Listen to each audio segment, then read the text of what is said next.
नमस्कार, आप देख रहे हैं भारत 24। साथ में आपके शिखा ठाकुर। मोदी सरकार में कई जन कल्याणकारी योजनाएं चलाई जा रही हैं। इन योजनाओं को लेकर के देश के मुसलमानों का क्या है सियासी मूड? प्रधानमंत्री मोदी के सबका साथ सबका विकास से कितने प्रभावित हैं मुस्लिम मतदाता? मुसलमानों तक कितनी पहुंची केंद्र सरकार की योजनाएं? भारत 24 आपके लिए लेकर आया है इन तमाम सवालों के जवाब। तो आइए शुरू करते हैं हमारा बेहद खास शो मोदी बोल कौन मुसलमान। पटना रियली बिहार जो है वो फॉरेन की तरह हो गया है। पूरे प्रदेश घूमते हैं, आप देखिए तो ये विकास किस में हुआ? तो बीजेपी के साथ में रह करके ही हुआ। स्वर्गीय राजीव गांधी जी खुद बोले हैं कि हमने यहाँ से 100 रुपया भेजते हैं तो वहाँ पे 1 रुपया जाके पहुँचता है। अभी तो मोदी जी कहते हैं अभी यहाँ एक बटन टिप और सीधे उसके अकाउंट में जाए तो 100 पे 100 पहुँचती है। कोई दिक्कत नहीं है, सब मानो सुविधाएं तो सब हर चीज़ मिल रही है, कोई चीज़ में कमी नहीं। जितना वो कर रहे हैं वो बहुत अधिक है, इससे ज़्यादा और क्या चाहिए। मोदी मुल्क और मुसलमान कार्यक्रम के तहत आज हम बिहार की राजधानी पटना के मुसलमानों से समझेंगे कि आखिर प्रधानमंत्री नरेंद्र मोदी की योजनाओं से लेकर के वो तमाम जो वादे किए गए, क्या बिहार के मुसलमानों तक वो तमाम योजनाएं पहुंची या फिर प्रधानमंत्री से वो कितना प्रभावित है। हमारे साथ बिहार की राजधानी पटना के रहने वाले कई मुसलमान समुदाय से लोग आते हैं, उनसे एक एक करके बात करेंगे और समझने की कोशिश करेंगे कि आखिर प्रधानमंत्री नरेंद्र मोदी का ये कार्यकाल और पिछला कार्यकाल में कितनी योजनाएं उन तक पहुंची हैं। प्रधानमंत्री नरेंद्र मोदी एक बार फिर से वो देश के प्रधानमंत्री बने, योजनाएं जो पहुंचनी चाहिए थी क्या वो आप लोगों तक पहुंची या फिर प्रधानमंत्री नरेंद्र मोदी का कार्यकाल आप लोग कैसे देख रहे हैं? देखिए, सबसे बड़ी चीज़ ये है कि 2005 में हमारी सरकार माननीय मुख्यमंत्री नीतीश कुमार ने मोदी जी के साथ मिलकर के हमारी सरकार बनी।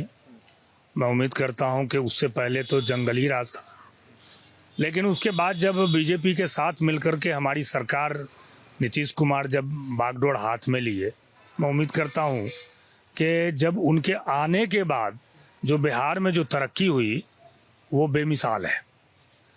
हमारे कुछ लोग, हमारे दोस्त हैं जो बाहर से आए हैं, फ़ॉरेन से, पटना जब आते हैं तो बोलते हैं कि भाई साहब ये तो फ़ॉरेन की तरह हो गया है, ये जो पटना है तो फ़ॉरेन की तरह है। कई जगह उन्होंने घूमा बिहार में, तो मैं आपको ये बता दूं कि पटना रियली बिहार जो है वो फ़ॉरेन की तरह हो गया है।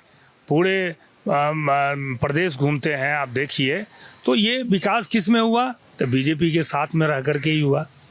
चूँकि बीजेपी समर्थन है, हम लोग एक मिल करके इस काम को हम लोग कर रहे हैं। प्रधानमंत्री नरेंद्र मोदी की अब बात करते हैं, उनका कार्यकाल कैसा रहा? उन्होंने मुसलमानों के हित में कितना सोचा? देखिए, उनसे भी होता क्या है कि प्रधानमंत्री है, उनको भी पूरा देश देखना है, तो उन्होंने भी मुसलमानों के लिए ऐसा नहीं है, वो कर ही रहे हैं। और असल होता क्या है कि जो मुख्यमंत्री होते हैं ना प्रदेश के, उनका काम है काम लेना उनसे। तो हमारे जो मुख्यमंत्री है वो ज़्यादा उनसे काम लेते हैं अल्पसंख्यकों के लिए, तो वो देते हैं।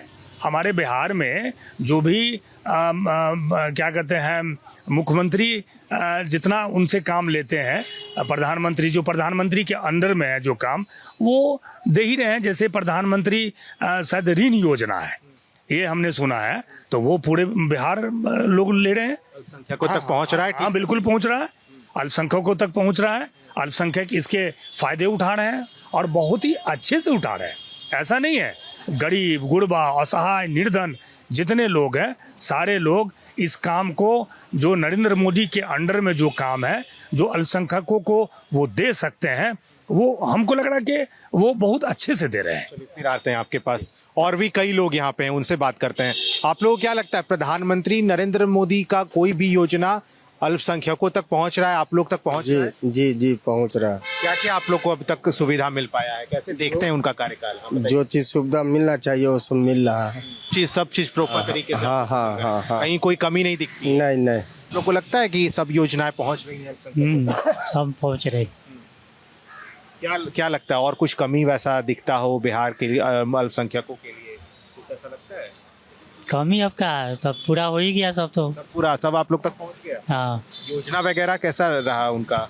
ठीक ही है। अच्छा, प्रधानमंत्री एक बार फिर से देश के प्रधानमंत्री बने, उनका जो पिछला कार्यकाल था उससे देश कितना आगे बढ़ पाया है? बहुत आगे बढ़ गया है, बढ़ा है आगे उनके नेतृत्व में? बहुत बड़ा है। बिहार में भी एनडीए की सरकार है, कहा जाता है डबल इंजन की सरकार है। एक तरफ प्रधानमंत्री नरेंद्र मोदी, दूसरी तरफ बिहार के मुख्यमंत्री नीतीश कुमार। कैसा लगता है जोड़ी? अच्छा लगता है, बढ़िया चल रहा है बढ़िया से। आप लोग कैसा लगता है? बिल्कुल सही है। नाम है आपका? हमारा नाम मोहम्मद नईम है। क्या कैसे कैसे देखते हैं आप? बिल्कुल सही से देख रहे हैं। कहीं कोई दिक्कत नहीं? कोई दिक्कत नहीं है, सब मानो सुविधाएं तो सब हर चीज़ मिल रही है, कोई चीज़ में कमी नहीं है उनके। बहुत जगह सुनने को मिलता है कि अल्पसंख्यक लोग बहुत परेशान हैं, कोई योजनाएं मोदी जो केंद्र सरकार की योजना रहती है नहीं पहुंच पाती। परेशानी है अल्पसंख्यक को, आप मानते हैं? नहीं, ये सब तो मन का भावना से सब आदमी बोलते हैं। जितना वो कर रहे हैं वो बहुत अधिक है, इससे ज़्यादा और क्या चाहिए। ऊंचाई पे जा रहा है जी, जा रहा। अच्छा, आपको सबसे अच्छा प्रधानमंत्री का क्या लगता है? कुछ ऐसा बात या फिर कोई योजना, कुछ ऐसी बातें जो आपको जहन में लगती होगी अच्छी बात है? सबसे बड़ी बात तो है कि माननीय प्रधानमंत्री और नीतीश कुमार जी दोनों डबल इंजन की सरकार है। बहुत बड़ा सुविधा है, बहुत कुछ गरीबों को, अल्पसंख्यक को दिए, इसके लिए मैं बहुत बहुत शुक्रिया करता हूँ उनको। इसके पहले जो देश का प्रधानमंत्री कभी बना, मोदी जी के पहले, अल्पसंख्यकों तो कितना सोचता था जितना वो सोचते हैं? नहीं, कभी माने वो लोग तो नहीं सोचे जितना ये सोच रहे हैं। कोई ऐसा नहीं सोचता? कोई ऐसा नहीं सोचे। आप लोग बिहार के लोग ये मानते हैं? जी। देखिए, तो बिहार के अल्पसंख्यक समुदाय से लोग हैं और प्रधानमंत्री की योजना इन तक पहुंची। जो भी कमियां हैं वो प्रधानमंत्री लगातार अपने कार्यकाल में दूर करते रहे हैं। और भी कोई लोग हैं। आप लोग क्या करते हैं? क्या नाम है आपका? लाल मोहम्मद। क्या करते हैं आप? धुलाई करते हैं, आयरन करते हैं। सब मिलता है सरकार का योजना वगैरह सब? सरकार का योजना मिल रहा है। मिल रहा है। प्रधानमंत्री नरेंद्र मोदी को जानते हैं ना? कैसा काम लगता है उनका? अच्छा काम कर रहे हैं। क्या क्या अच्छा लगता है? एक कोई काम जो अच्छा लगता है? मैंने शहर में विकास कर रहे हैं और बहुत अच्छा से काम कर रहे हैं। हमारे बिहार का मुख्यमंत्री नीतीश कुमार, माननीय मुख्यमंत्री साहब भी बहुत अच्छा काम कर रहे हैं। सब चीज़ अच्छा चल रहा है। बिहार में अभी एनडीए की सरकार है, पहले महागठबंधन की सरकार थी।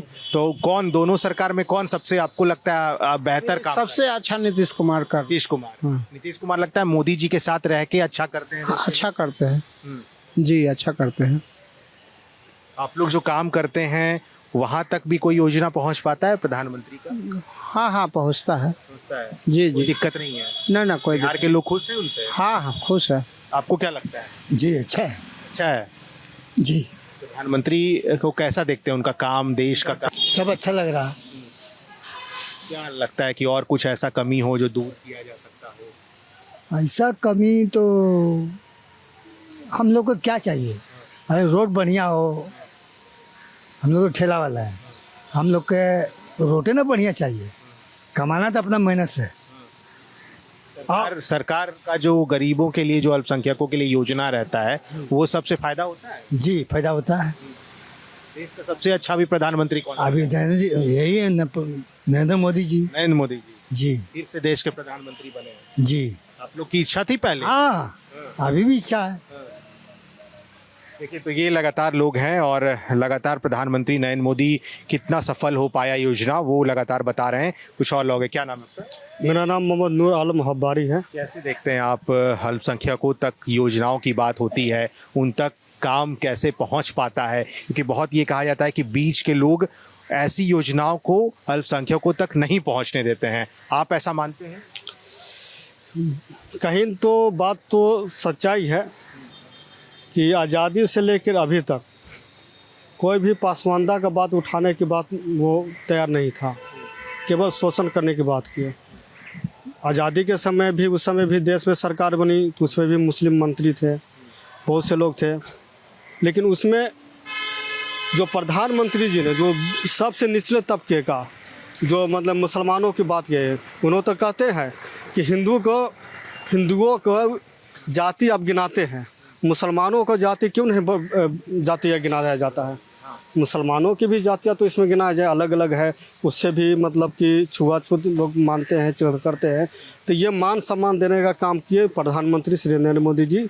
बिहार में भी अगर हम लोग बिहारवासी हैं तो डबल इंजन के सरकार, प्रधानमंत्री इतना मतलब यहाँ पैकेज भेजते हैं बिहार में कि मुख्यमंत्री उनके लिए बहुत अच्छा काम करें, मुख्यमंत्री श्री नीतीश कुमार जी। और हमारे गडकरी जी जो रोड का पूरे ऐसा बना दिए हैं, जाल बिछा दिए हैं कि ऐसा मतलब बना दिया है कि कहीं भी मुश्किल से 20 से 30 मिनट काफ़ी है। जो 2 घंटा 3 घंटा लगते थे वो 2 से मतलब कि एक पे यहाँ से पुल चढ़िए सीधा वहाँ उतरिए। पहले था कि इधर जाइए वहाँ जाम मिलेगी, वहाँ जाम मिलेगी, ऐसे था। वो सब प्रधानमंत्री का देन है। और ख़ास करके जो मुसलमानों के लिए उन्होंने किया है, बहुत अच्छा काम किया है। अभी 3 तलाक के मुद्दे पे जो हमारी माँ बहनों के यहाँ, इसमें तो अधिकतर जो बैकवर्ड मुस्लिम थे, जो दलित मुस्लिम हैं, उसी के लोग ना बाहर कमाने जाते हैं, उसके पास कोई बिजनेस नहीं है। वो बाहर से किसी चीज़ में माँ शिकायत कर दी या किसी बाहर से आए तो उधर दूर से ही फ़ोन से या चिट्ठी के माध्यम से पहले बोलते थे तलाक तलाक तलाक, तलाक हो जाती थी। उस पर बहुत सुधार है अभी तलाक पे मतलब कि वो मोदी जी जिन्होंने काम किया जो कानून बनाने के लिए, वो हमारे माँ बेटी बहनों के लिए बहुत अच्छा है। बहुत ही मतलब कि हमारे माँ बेटी भी, उनको बोला जाता है कि चुप का वोट है भाजपा का, पसमानदा वोट, चुपका वोट है भाजपा का। अभी मान लीजिए हज कमेटी के लिए जो है, जो सब्सिडी हम लोग में कहा जाता है कि अपना खुद का ओरिजिनल खून पसीने की कमाई से हज किया जाता है।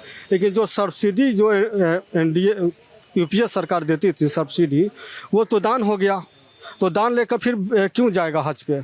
हज पे तो दान लेके जाना नहीं। दान लेकर तो आपसे मांग लिए, उससे मांग लिए, दान लेकर भाई भीख दो, हम जा रहे हैं हज पे, तो ये तो हो गया। तो भीख वो बंद करके वो ये जो धोखा देकर मतलब जितना यूपीए सरकार वो अपने आप में केवल मुसलमानों के नाम पे, हज कमेटी के नाम पे खा जाती थी, लूट मटोर घसूर होता था, वो ख़त्म करके वही पैसा भाजपा के सरकार ने, श्री प्रधानमंत्री श्री नरेंद्र मोदी जी ने वही पैसा मुसलमानों के विकास के लिए, खास करके माने बैकवर्ड मुसलमानों के विकास के लिए उन्होंने पैसा खर्च कर रहे हैं। ये बताइए कि विपक्ष की पार्टियां ये आरोप लगाती हैं कि खास करके एक ऐसा समुदाय देश में है जहां तक मोदी जी सिर्फ जुमलेबाजी करते हैं, उन तक योजनाएं पहुंच नहीं पाती है। वो दरअसल समुदाय आप लोगों का समुदाय है, अल्पसंख्यक समुदाय। लगता है कि विपक्ष का बातों में दम रहता है, ऐसी बात? ऐसा बात कोई दम नहीं है विपक्ष के बातों में। विपक्ष का काम है बोलना, झूठी अफवाह फैलाना। अभी ग्राउंड जीरो पे तो आके देखे, मतलब जीरो। बीजेपी ने ग्राउंड लेवल पे जाके काम किया, मोदी जी के निर्देशानुसार काम हुआ, ये आप कहना चाहते हैं? बिल्कुल, मोदी जी के निर्देशानुसार काम किए। अभी जो हमारे प्रदेश अध्यक्ष हैं श्री दिलीप जायसवाल जी, इतना बढ़िया मतलब उनका जो संगठन के विस्तार कर रहे हैं, संगठन के वो इसमें खास करके बात विरोधों के लिए इतना मतलब कि सीमांचल क्षेत्र माना जाता है मुसलमानों का, वो भी बैकवर्ड मुसलमानों का, इतना बढ़िया उन्होंने काम किया है। खुद अपने जाके हमारे सम्राट चौधरी जो डिप्टी सीएम है, हम वो खुद जाके काम किए हैं। हमारे नीतीश जी हो या मोदी जी हो, सब धर्म को साथ लेकर चलते हैं। उस मुसलमानों के खास करके स्पेशल अभी तक जो यूपीए मतलब आज़ादी से लेकर अभी तक जो सरकार बनी है, वो ये जो हैट्रिक मारे हैं मोदी जी, मुसलमानों के बल पे मारी है। इसके पहले की सरकारें क्या अल्पसंख्यकों के बारे में इतना सोच रही थी? आप लोग तो ग्राउंड लेवल पे काम भी करते हैं, कैसा लगता है वहाँ तक पहुँच पाता था कुछ योजना वगैरह? तो राजीव गांधी जी, माननीय स्वर्गीय राजीव गांधी जी खुद बोले हैं कि हमने यहाँ से 100 रुपया भेजते हैं तो वहाँ पे 1 रुपया जाके पहुंचता है, वो भी न जाने पहुंचता है कि नहीं। अभी तो मोदी जी कहते हैं अभी यहाँ एक बटन टिप और सीधे उसके अकाउंट में जाए तो 100 पे 100 पहुंचती है। एक मतलब कि जो 1% भी नहीं करती है, 1 निया भी नहीं करती है। तो अब पहले की तुलना में अभी की तुलना में आसमान ज़मीन का अंतर है, 7वां आसमान के अंतर है। 70 आर्टिकल हटने के बाद ये कहा गया था कि जम्मू कश्मीर में मुठभेड़ नहीं होगा, हमारी सेना के जवान नहीं मारे जाएंगे, लेकिन विपक्ष का ये आरोप है कि क्या हो रहा है जम्मू कश्मीर में, अभी भी तो वही हाल है। देखिए, अब तो जम्मू कश्मीर में सरकार बदल गई, अब आ गए वो लोग। अब वो लोग आ गए तो अभी तो मान के चलिए अभी किया है। आप देखते हैं कि वो लोग किस तरह से सरकार चलाते हैं, हम लोग भी ये हैं। अब उन लोगों का अपना पॉलिसी होगा, अब उस पॉलिसी पे अब वो ठहरते हैं कि नहीं ठहरते, वो तो आने वाला समय बताएगा। अभी तो हम लोग कुछ उस पर क्या बोल सकते हैं? उस पर तो यही कहेंगे कि हम तो चाहेंगे कि भाई जिस तरह से हमारे क्या कहते हैं गठबंधन सरकार, मोदी जी जिस तरह से चला रहे थे उसी तरह से चलाएं। बढ़िया से अगर वो लोग बढ़िया से चलाते हैं तो ठीक है, नहीं होगा तो फिर देखा जाएगा उसमें। लेकिन विपक्ष, मैंने पहले भी सवाल किया था कि विपक्ष के लोग ये कहते हैं कि प्रधानमंत्री नरेंद्र मोदी जो बड़े बड़े मन से ये दावा करते हैं, अपने भाषणों में बोलते हैं कि देश के अल्पसंख्यकों के लिए हमारी योजनाएं हो या फिर हमारा जो काम है उन तक पहुंचता है। आपको लगता है कि विपक्ष के बातों में दम है कि अल्पसंख्यक प्रधानमंत्री नरेंद्र मोदी के काम से नहीं है खुश? अब देखिए, विपक्ष का काम तो है कि वो विपक्ष का काम रोल अदा करेंगे, लेकिन हमारी जो गठबंधन सरकार है तो वो तो कर ही रहा ना अल्पसंख्यक के लिए, सारे समाज के लिए, खास करके पसमानदा के लिए। देखिए कितना किया उन्होंने, पूरा एकदम सरकार ने किया। हमारे नीतीश कुमार जो है वो तो मैंने जितना काम उन्होंने किया है धरातल पे वो किसी सरकार ने नहीं किया। नीतीश कुमार ने एक एक चीज़ को, मैं आपको बता दूं, समझ गए ना, वो क्या कहते हैं ये वक्फ बोर्ड का देख लीजिए। वक्फ बोर्ड के तहत सारे लोगों को फ़ायदे मिल रहे हैं, पसमानदा समाज को मिल रहे हैं, हर अल्पसंख्यकों को मिल रहा है। यहाँ जितनी भागीदारी है उतनी भागीदारी हमारे नीतीश कुमार दे रहे हैं, फ़ायदे ले रहे हैं, सारे अल्पसंख्यकों को मिल रहा है फ़ायदे। IGMS जो आज से 15 साल पहले था उसमें देखिए, और IGMS जाके अभी देखिए एम्स बना, दूसरा दरभंगा एम्स बनने जा रहा है। तो किनके नेतृत्व में? वो जो है NDA के नेतृत्व में ना, NDA मिल करके कर रहा है ना। उधर प्रधानमंत्री के सहयोग, मोदी जी के सहयोग से, वो नरेंद्र मोदी जी, और इधर क्या कहते हैं नीतीश कुमार मिल करके हमारे, मैं दरभंगा का रहने वाला हूँ और दरभंगा में एम्स बन रहा है, एक पटना में एम्स है और दरभंगा में बन रहा है। ज़मीन की दिक्कत थी, वो नीतीश कुमार ने ज़मीन मुहैया करा दिए, और कौन? स्टेट गवर्नमेंट ने दिया, तो अब मुहैया करा दिए। तो देखिए अब काम शुरू होने वाला है। विदेश नीति जो है, विदेश नीति की बड़ी चर्चा होती है कि प्रधानमंत्री के कार्यकाल में विदेश नीति बहुत स्ट्रांग हो गया है, आप लोग मानते हैं ये? हाँ, विदेश नीति पे तो मानते हैं। ये माने इजराइल और ये कहाँ का युद्ध चल रहा था, विराम लगाने वाले हमारे प्रधानमंत्री जी ही हैं।